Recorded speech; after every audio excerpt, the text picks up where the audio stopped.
ప్రభునందు ప్రియమైన దేవుని సంగమా, ప్రియ యూట్యూబ్ కుటుంబ సభ్యులారా, ప్రభువైన యేసుక్రీస్తు నామములో మీ అందరికీ వందనాలు చెల్లిస్తూ ఉన్నాను. మేల్కొండి, దేవుని వాక్యాన్ని విని ఆత్మీయ మేలు, ఆత్మీయ దీవెన ఆశీర్వాదాలు పొందాలని ప్రభు పేరట ప్రభు నామములో మనవి చేస్తూ ఉన్నాను. పిల్లరా, మరి గత కొన్ని దినాల నుండి 1వ తిమోతి రాసిన పత్రిక 6వ అధ్యాయం 6వ వచనం, సంతృప్తి గల దైవభక్తి గొప్ప లాభ సాధనం. పిల్లరా, సంతృప్తి గల దైవభక్తి మనం కలిగి ఉంటే ఆ దైవభక్తే గొప్ప లాభ సాధనంగా మారిద్ది అని దేవుని వాక్యము ద్వారా అపోస్తలుడైన పౌలు గారి ద్వారా దేవుడు మనతో మాట్లాడుతున్నాడు. నిజమే పిల్లరా, ఆ విషయంలోనే మరి జకయ శరీర సంబంధమైన ధనమే గొప్ప లాభ సాధనం అనుకున్నాడు. శరీర సంబంధమైనటువంటి డబ్బే గొప్ప లాభ సాధనం అనుకున్నాడు. పిల్లరా, శరీర సంబంధమైనటువంటి ఆస్తులే, శరీర సంబంధమైన సంపదే గొప్ప లాభమని తను భ్రమించాడు. పిల్లరా, కానీ యేసుక్రీస్తు వారు నశించిన దాన్ని వ్యాధికి రక్షించాలని సంకల్పముతో తండ్రి అయిన దేవుడు కుమారుని యేసుక్రీస్తు వారిని లోకానికి పంపించాడు.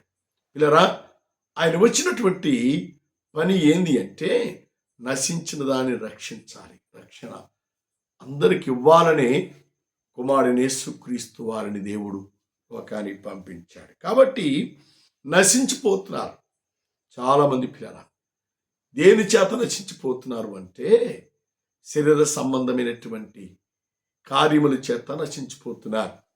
సాతాను సంబంధమైన కార్యముల చేత నశించిపోతున్నారు. పిల్లరా, లోక సంబంధమైనటువంటి ఆచారముల చేత నశించిపోతున్నారు. లోక సంబంధమైనటువంటి పిల్లరా కట్టడల చేత నశించిపోతా ఉన్నారు. అలా నశించుట దేవునికి ఇష్టం కాదు. కాబట్టే నశించిన దాన్ని వెతుకుతున్నాడు. వెతికినప్పుడు నువ్వు దొరికితే గొప్ప లాభం అవుతుంది. పిల్లరా, గొప్ప మేలును పొందుకుంటాం. గత ఉదయకాలంలో నేను మీకు జ్ఞాపకం చేశాను. మరి ఒక స్త్రీ దగ్గర 10 నాణ్యాలు ఉన్నాయి. ఒకటి జారిపోయింది. పిల్లరా, జారిపోయిందిలే పోనీ 9 ఉన్నాయి, వీటిని జాగ్రత్త చేసుకుందాం అనుకోలేదండి. వెతికింది, దొరికేదాకా వెతికింది, దీపమును ముట్టించింది, ఇల్లు ఓడడం ప్రారంభించింది. ఇలా దొరికిన తర్వాత ఆమె చాలా సంతోషపడింది. అదే ఒక పాపి రక్షించబడితే ఎంత సంతోషమో. బాబు, నీవు దేవుని వాక్యం చేత పట్టబడితే నీ జీవితం ఎంత ధన్యకరముగా మార్చబడుతుందో అని దేవుని వాక్యము ద్వారా దేవుడు మనకు జ్ఞాపకం చేస్తాడు. అదే అంటాడు అపోస్తలుడైన పౌలు గారు 1వ కొరింథీయులకు రాసిన పత్రిక 9వ అధ్యాయం 22వ వచనంలో మన జ్ఞాపకం చేసుకుంటే, ఏ విధము చేతనైనను కొందరిని రక్షించాలి. ఏ విధము చేతనైనను, పాటల ద్వారా, ఆరాధన ద్వారా, స్తుతించుడు ద్వారా, ప్రార్థించుడు ద్వారా, ఏ విధము చేతనైనను కొందరిని రక్షణలోకి నడిపించాలి. అపోస్తలుడైన పౌలులో ఉన్నటువంటి ప్రియుల ఆరాటం. మరి ఈరోజు ఆ ఆరాటం, ఆసక్తి నువ్వు కలిగి ఉన్నావా? ఏ విధము చేతనైనను కొందరైనను రక్షణలోకి నడిపించాలి. బాబు, నశించిన దానిని వెతికి రక్షించడానికి వచ్చిన దేవుడు నీతో మాట్లాడుతున్నాడు. నీవు కొందరినైనను రక్షించాలి. కొందరినైనను ఏ విధము చేతనైనను దేవుని యొద్దకు తీసుకురావాలని, రక్షణలోకి నడిపించాలని పరిశుద్ధాత్మ దేవుడు కోరుకుంటున్నాడు. ఇలా పురాతన కాలంలో నువ్వే ఆలోచన కలిగి ఉన్నావు? నీ ద్వారా ఒక ఆత్మను రక్షించావా? నీ ద్వారా ఒక వ్యక్తినైనా దేవుని సన్నిధికి తీసుకొచ్చావా? నీ ద్వారా ఒక వ్యక్తినైనా దేవుని సన్నిధిలో మోకరింప చేశావా? నీ ద్వారా ఒక వ్యక్తి పశ్చాత్తాపముతో తన పాపములు ఒప్పుకొని దేవునికి సమర్పణ చేసుకున్నట్లుగా నువ్వు మార్చగలిగావా? బాబు, వ్యాధికి నశించిన దాన్ని వ్యాధికి రక్షించడానికి యేసయ్య లోకానికి వచ్చినట్లుగా నువ్వు కూడా నశించిపోతున్నటువంటి ప్రజలను మనం రక్షించాలి. ఆ భారాన్ని దేవుడు మన మీద పెట్టాడు. ఆ బాధ్యతను దేవుడు మనకిచ్చాడు.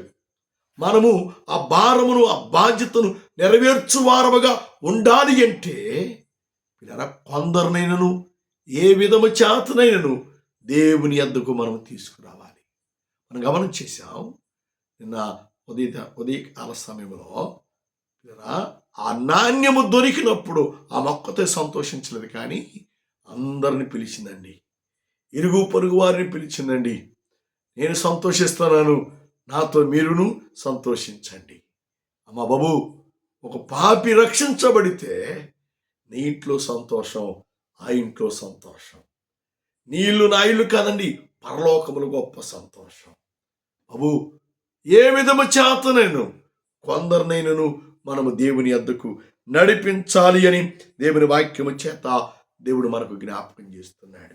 అదే 1వ కొరింథీయులకు రాసిన పత్రిక 7వ అధ్యాయం 17వ వచనం మనం గమనం చేసినట్లయితే, ప్రతి వాని స్థితిని బట్టి పిలిస్తే వాని స్థితిగతులన్నీ విడిచిపెట్టి దేవుని యొద్దకు రావాలి అని దేవుని వాక్యము దేవుడు మనకు జ్ఞాపకం చేస్తుంది. అప్పుడే సంతృప్తి కలిగిన దైవభక్తిలో గొప్ప లాభ సాధన. ఏ స్థితిలో ఉన్నా బాబు, నువ్వు కలెక్టర్ కావచ్చు, నువ్వు ఎస్పీ కావచ్చు, నువ్వు ఏ హోదాలో ఉన్నా సరే, ఏ స్థితిలో ఉన్నా సరే, రక్షణ సువార్త నీకు వినబడుతుంది. రక్షణ సువార్త నిన్ను వెదుగుతుంది. రక్షణ సువార్త నీ యొద్దకు వస్తుంది. నువ్వు మార్పు చెంది రక్షణలోకి వస్తే నీ స్థితిగతులన్నీ దేవుడు గొప్ప లాభ సాధనగా మార్చివేస్తాడు. ఆశీర్వాదకరముగా దేవుడు మార్చివేస్తాడు. దీవెనకరముగా దేవుడు మార్చివేస్తాడు. ఉన్నతమైనటువంటి ఆశీర్వాదముల చేత దేవుడు నిన్ను తృప్తిపరుస్తాడు అని దేవుని వాక్యము దేవుడు మనకు జ్ఞాపకం చేస్తున్నాడు. దేవుని నామానికి మహిమ ఘనత కలుగును గాక. హల్లెలూయా, హల్లెలూయా. ప్రభు ప్రతి వాని స్థితులన్నిటిని దేవుడు తీసివేసి పరిశుద్ధాత్మ స్థితిలోనికి దేవుడు తీసుకొస్తాడు. పరిశుద్ధాత్మలో దేవుడు నిన్ను బలపరుస్తాడు. పరిశుద్ధాత్మ కార్యము చేత దేవుడు నిన్ను తృప్తిపరిచి సంతృప్తి గల దైవభక్తి చేత నిన్ను ఆశీర్వదిస్తాడు అని దేవుని వాక్యము దేవుడు మనకు జ్ఞాపకం చేస్తున్నాడు. దేవనామానికి మహిమ ఘనత కలుగును గాక. పిల్లరా, రోమీయులకు రాసిన పత్రిక 11వ అధ్యాయం 14వ వచనం మనం గమనం చేస్తే, కొందరినైనను రక్షణలోనికి నడిపించాలి. కొందరినైనను నశించిన దానిని వెతికి రక్షించడానికి యేసయ్య వచ్చాడు. రక్షణ మనం పొందాము, రక్షణలో మనం ఉన్నాము. మనం కూడా కొందరినైనను ఈ పరిచర్య ద్వారా రక్షణలో నడిపించాలి. అదే దేవుడు నాకు ఇచ్చిన భారం. యూట్యూబ్ పరిచర్య ద్వారా కొందరినైనను రక్షణలో నడిపించాలి. కొందరినైనను సంతృప్తి గల దైవభక్తిలో బలపరచాలని ఉద్దేశముతోనే దేవుడిచ్చిన దర్శనమును బట్టి ఈ పరిచర్య ప్రారంభించాం. అమ్మా బాబు, నువ్వు మేలు పొందుకోవాలి, నువ్వు దీవెన పొందుకోవాలి, నువ్వు ఆదరించబడాలి, నువ్వు ఆశీర్వదించబడాలి, నువ్వు దేవుని చేత దీవెనలు పొందుకోవాలి. అందుకే కుమారుడైన యేసుక్రీస్తు వారు నశించిన దానిని వ్యాధికి రక్షించాడు.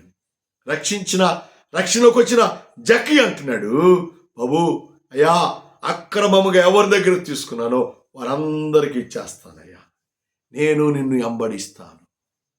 ఎంత గొప్ప భాగ్యం అండి, ఎంత గొప్ప ధన్యత అండి. ఆ మార్పు, ఆ మారు మనసు, ఆ రక్షణ నువ్వు కూడా కలిగి ఉండాలని జక్కయ్య మారినట్లుగా నువ్వు మార్పు చెందాలని దేవుడు ఇష్టపడుతున్నాడు, దేవుడు ఆశపడుతున్నాడు. రా, దేవుని వాక్యాన్ని విను, దేవుని వాక్యానికి లోబడు, దేవుని యొక్క మాటకు లోబడు, దేవుని చిత్తానికి లోబడు. అదే సంతృప్తి గల దైవభక్తి గొప్ప లాభ సాధనమని దేవుని వాక్యము దేవుడు మనకు జ్ఞాపకం చేస్తున్నాడు. జక్కయ్యను దేవుడు ఆశీర్వదించినట్లుగా, జక్కయ్యను దేవుడు దీవించినట్లుగా, జక్కయ్యను బ్రతుకును స్థితిగతులు మార్చినట్లుగా నీ స్థితిగతులను, నీ పరిస్థితులను మార్చడానికి దేవుడు ఇష్టపడుతున్నాడు. వస్తావా? రక్షణలోకి వస్తావా? ఏ స్థితి చేతనను దేవుని వాక్యం చేత పట్టబడతావా? దేవుని వాక్యం చేత నువ్వు రాబడతావా? దేవుని వాక్యం చేత దేవుని యొద్దకు నువ్వు ఉండగలుగుతావా? అలాగుంటే అది సంతృప్తి గల దైవభక్తి, గొప్ప లాభ సాధనమని దేవుని వాక్యము ద్వారా దేవుడు మనకు జ్ఞాపకం చేస్తాడు. కాబట్టి మనల్ని మనం దేవునికి అర్పించుకుందాం, మనల్ని మనం దేవునికి సమర్పణ చేసుకుందాం. దేవుని చిత్తానుసారమైన జీవితంలో మనం జీవించి దేవుల్లో మనం ముందుకు కొనసాగగలిగినట్లయితే పరిశుద్ధాత్మ దేవుడు మనల్ని బలపరుస్తాడు. సహోదరి, సహోదరా, మనము దేవునిలో రక్షణ పొందాలి. రక్షణను నిర్లక్ష్యం చేయకూడదు. అది కానీ చక్కని మాట. ఇంత గొప్ప రక్షణను నేను నిర్లక్ష్యం చేస్తే రాబోయే ఉగ్రతను ఎలాగూ తప్పించుకుంటాం. సహోదరా, సహోదరి, చేతులు జోడించి మనం చేస్తున్నాం. ఇంత గొప్ప రక్షణ, ఇంత గొప్ప రక్షణ ఏంటి తెలుసా? సంతృప్తి కలిగిన రక్షణ గొప్ప లాభాన్ని ఇస్తుంది, గొప్ప దీవెనిస్తుంది, గొప్ప ఆశీర్వాదాలు ఇస్తుంది, గొప్ప దీవెనలు ఇస్తుంది అని దేవుని వాక్యము ద్వారా దేవుడు మనకు జ్ఞాపకం చేస్తున్నాడు. కాబట్టి పిల్లరా, ఇంత గొప్ప రక్షణను నిర్లక్ష్యం చేయబాకండి. చేస్తే రాబోయే ఉగ్రతను తప్పించుకోలేవు, నీ ఇంటి వారు తప్పించుకోలేరు, నీ సంతానం తప్పించుకోలేదు. బాబు, దేవుని వాక్యానికి లోబడండి. దేవుని వాక్యం ఏ విధము చేతనైనను నిన్ను రక్షణలోకి తీసుకురావాలని పరిశుద్ధాత్మ దేవుడు నీతో మాట్లాడుతున్నాడు. పరిశుద్ధాత్మ దేవుడు నిన్ను హెచ్చరిక చేస్తా ఉన్నాడు. పరిశుద్ధాత్మ దేవుని యొక్క మాటకు లోబడి నువ్వు జీవిస్తే పరిశుద్ధాత్మ దేవుని కార్యాలు నువ్వు పొందుకుంటావు. పరిశుద్ధాత్మ మేలును నువ్వు పొందుకుంటావు. పరిశుద్ధాత్మ ఆశీర్వాదాలు నువ్వు పొందుకుంటావు అని దేవుని వాక్యము దేవుడు మనకు జ్ఞాపకం చేస్తున్నాడు. కాబట్టి ప్రభునందు పిల్లరా, మనం దేవునితో ఆత్మ సంబంధమైన జీవితాన్ని మనం కలిగి జీవించాలి అంటే నువ్వు రక్షణలోకి రావాలి. నీ మనస్సు మార్చుకోవాలి, నీ శరీర సంబంధమైన ఆలోచన మార్చుకోవాలి, సాతాను సంబంధమైన ఆలోచన మార్చుకోవాలి. బాబు, ఆచార సంబంధమైన మనస్సులు మార్చుకొని ఆత్మ సంబంధముగా నువ్వు రక్షణలోకి రావాలి. దేవునికి మహిమ ఘనత కలుగునుగాక. అప్పుడే సంతృప్తి కలిగిన దైవభక్తి నువ్వు కలిగి నువ్వు జీవిస్తావు. నిత్యరాజ్యానికి, పరలోక రాజ్యానికి వారసులుగా దేవునికి ఇష్టమైన బిడ్డలుగా నువ్వు ఉంటావు అని ప్రభు పేరట ప్రభు నామములో మనం చేస్తున్నాం. దేవుడి మాటలను, దేవుడి వాక్యాన్ని మన కొరకు దీవించి ఆదరించి ఆశీర్వదించునుగాక. ఆమేన్, ఆమేన్, ఆమేన్. ప్రార్థన చేద్దాం. కృపామయుడా, ప్రేమికులు మా తండ్రి, ఈ శ్రేష్టమైన నామమునికై నీకు వందనాలయ్యా. ఈ వాక్యం ద్వారా మీరు మాతో మాట్లాడారు, అందుకే నీకు వందనాలు. ఇతడు వాక్యాన్ని నీరుగట్టండి, ఫలింపదాయించండి. వాక్యానుసరము నడుచున్నట్లుగా నీ బిడ్డలందరినీ బలపరచమని, కొందరినైనను రక్షణ నడిపించినట్లుగా నీ బిడ్డలను సాధనములుగా పనిముట్లుగా వాడుకోమని, కృపల బలపరచమని, తోడుగమని దీవించమని మా కొరకై త్వరలో రాబోతున్నటువంటి యేసయ్యా శ్రేష్టమైన పరిశుద్ధమైన నామములో అడిగి వేడుకొని ప్రార్థన చేస్తున్నాము తండ్రి. ఆమేన్, ఆమేన్, ఆమేన్. పిల్లరా, మరి ఈ పరిచర్య కొరకు మీరు ప్రార్థన చేయండి. మీ కొరకు, మీ బిడ్డల కొరకు, మీ కుటుంబాల కొరకు మేము ప్రార్థన చేస్తూ ఉన్నాం. మరి అక్కడికి ప్రార్థనకి వెళ్ళకపోతే చీరాల్లో మాకు 3 స్థలాల్లో చర్చిస్ ఉన్నాయి. మరి ప్రతి ఆదివారం మొదటి ఆరాధన ఐక్యనగర్ హౌసింగ్ కాలనీలో, అంటే ఐల్టీడీ కంపెనీ గెస్ట్ హౌస్ వెనకాల మరి మా మందిరం ఉంది. రండి, దేవుని వాక్యాన్ని వినండి, ఆత్మీయ మీలు, ఆత్మీయ దీవెన, ఆశీర్వాదాలు పొందుకోవాలని ప్రభు పేరట ప్రభు నామములో మనవి చేస్తున్నారు. తిరిగి 2వ ఆరాధన రామాపురం బీచ్ రోడ్లో అబ్దుల్ కలాం కాలనీలో మరి ప్రతి ఆదివారం ఉదయం 9:30 అక్కడ ఆరాధన ప్రారంభించబడుతుంది. మరి రండి, దేవుని వాక్యాన్ని వినండి, ఆత్మీయ మేలు పొందండి. 3వ ఆరాధన పేరాల హై స్కూల్ దగ్గర మా మెయిన్ చర్చి ఉంది. రండి, దేవుని వాక్యాన్ని వినండి, ఆత్మీయ మేలు, ఆశీర్వాదాలు పొందాలని ప్రభు పేరట ప్రభు నామములో మనవి చేస్తున్నారు. తిరిగి ప్రతి శుక్రవారం చర్చిలో, మెయిన్ చర్చిలో, పేరాల హై స్కూల్ దగ్గర చర్చిలో మరి ఉపవాస ప్రార్థన ఉదయం 10 గంటల నుండి మధ్యాహ్నం 2 గంటల వరకు మరి ఉపవాస ప్రార్థన జరుగుతుంది. ఆ ఉపవాస ప్రార్థనలో దేవుడు ఎన్నో ఆశ్చర్య కార్యములు, అద్భుత కార్యములు, మహాద్భుత కార్యాలు, స్వచ్ఛక్రియలు దేవుడు జరిగిస్తూ ఉన్నాడు. మీరు కూడా బలహీనంగా ఉన్నారా? శోధనల చేత, శ్రమల చేత, చేతబడి శక్తుల చేత, దయ్యముల చేత పీడించబడుతున్నారా? రండి, మరి కలిసి ప్రార్థన చేద్దాం. గొప్ప విడుదల దేవుడు మీకు అనుగ్రహిస్తాడు. అంత మాత్రమే కాదు పిల్లరా, మరి వచ్చే నెల డిసెంబర్ 5వ తారీఖు మరి పాసస్ సంఘము సెమీ క్రిస్మస్ వేడుక జరగబోతోంది. ఆ క్రిస్మస్ వేడుక కొరకు ప్రార్థన చేయండి. మంచి వాతావరణాన్ని దేవుడు అనుగ్రహించినట్లుగా, మంచిగా దేవుడు సహాయం చేయనట్లుగా, మరి అనేకులకు, వృద్ధులకు, వికలాంగులకు, మరి ఎదవరాళ్లకు నూతన వస్త్రాలు ఇవ్వాలి. దాని కొరకు ప్రార్థన చేయండి. అలాగే కొంతమంది పాస్టర్స్కి కూడా నూతన వస్త్రాలు ఇవ్వాలి. దాని కొరకు ప్రార్థన చేయండి.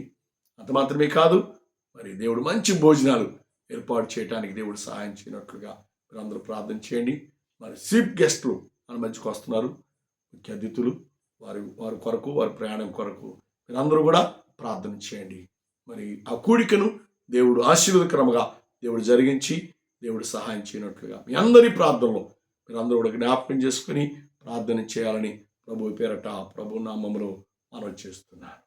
తండ్రి దయ, కుమారుని ప్రేమ, పరిశుద్ధాత్మ సహవాస సంబంధము ప్రార్థించిన ప్రతి నిమిషమునకును, యూట్యూబ్ కుటుంబ సభ్యులకును, మరి ప్రార్థనలో పాల్గొన్న ప్రతి ఒక్కరికి ఆయన రాకడ తోడి నడిపించి, దీవించి, సంరక్షించి, కాపాడి ఆశీర్వదించునుగాక.